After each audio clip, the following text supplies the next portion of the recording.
problem na nkrofo bi e na omude me e ba ye se omu be program na me ka ho bi e ma radio station bi frame ye me interview na me nim ho hwe omu so de letter ba be ja me office me so me nya letter bia enti me so nya me kasa tem se program no bibi besi e ma nipa be wu enti radio station frame na me ka se T.B.Joshua program no be ye no mo amoko program nya careful because nipa fo be wu program na se ampa esi if you community ni problem ni asem da me kra no me hu face to face that say that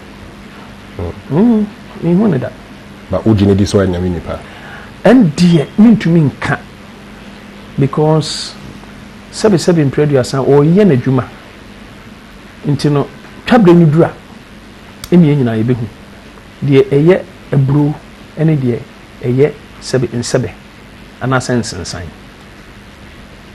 ba se me o ken na kwa se bia boni be se doubt kakra wo o da bi dia me pese me kire ni se T.B.Joshua